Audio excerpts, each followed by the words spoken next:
We're in Naperville, Illinois at Finish Line Performance. We brought our 90 Mustang convertible to put it on the dyno and just get a baseline just to see how much horsepower these things actually make when you drive them off the street. Our goals are to do a tune-up to it, put plugs, wires, some ignition parts, change the fluids, and see how it runs. The guys from VATV brought in their 90 convertible Mustang today. Our car's got 59,000 miles on it. It's absolutely bone stock, all original. These cars originally came from the factory with 225 horsepower. It's a good starting point for a lot of projects that we have planned. At Finish Line Performance, they do a lot of stuff like the LS1, the LT1s, the mod motor stuff. They do quite a bit of stuff with fuel injection, transmission work. I mean, it's a one-stop shop for everything short of bodywork and paint. Well, we specialize mostly in forced induction cars, whether it be superchargers or turbos. Once we were at the shop, we backed the car up onto the dyno and then strapped it down with 4 straps, put wheel chocks in the front of it to make sure that the car doesn't move. Slowly accelerate the car so it goes through the 3 gears. Once it's at a certain point, let's say in our case we started the test around 20-some hundred RPM, you mat the throttle, rev the motor up to about 5,000 RPM, take your foot off the gas, hit the dyno brake, and read your readings. That's a consistent poor rating right there. Pretty disappointed. When they got here, they kind of asked me what I thought it would make, and I thought it would make 180 horsepower, and it made 177, so it's pretty close. You suck. You're off by 3.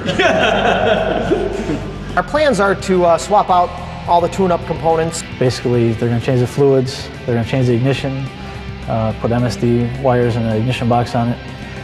And then we're going to take out all the organic fluids in the car, the engine, the transmission, and the differential fluid, and we're going to replace it with Royal Purple's synthetic fluids. Back in the old days, they used to tell you put a set of headers on, it was worth 50 horsepower. You put a carburetor on, it was worth 50 horsepower. Well, heck, by the time you're done, you probably made 3,000 horsepower, but you didn't. The dyno doesn't lie. Part of the changes that we're going to make today, we're not necessarily looking for performance. I mean, in our case, we may see fuel economy from it. I would be willing to bet that you're going to see longevity out of it just by using the synthetics. But, and they may not show up on the dyno, but we want to see the differences in what they do. We chose Royal Purple Racing 21 engine oil because it works very well in a variety of applications. Racing 21 helps to provide horsepower while preventing internal wear. The viscosity is typical of a 5W30 oil. We're real happy to find out that there was no shavings in the transmission pan, and the filter looks beautiful as I look up in there. So really, we've got ourselves a pretty good car to start with. Royal Purple Max ATF is a synthetic high-performance, long-life, multi-purpose automatic transmission fluid. Max ATF is fully compatible and can be mixed with other automatic transmission fluids. We replaced the differential fluid with Royal Purple Max Gear Oil. All viscosities of Max Gear are formulated with high-point friction modifiers necessary for use in clutch or cone-type differentials. No additional additives are necessary.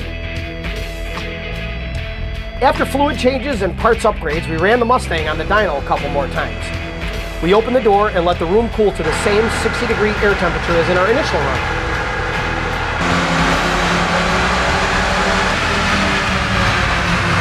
Hey, power. 188, oh excellent, okay. The car picked up 3.7 horsepower and 4.3 foot-pounds of torque just by changing fluids and tuning up the ignition. That totally made a difference. It's very important for us to get a baseline from the aspect that we don't know what we may do to this car. I mean, for all you know that there could be a supercharger on it one day, or a nitrous, or a turbocharger, or all 3, because I've got nothing better to do. No, who knows what we could do, and it's always good to start from somewhere so you can compare apples to apples. I mean, if you don't know what you've done.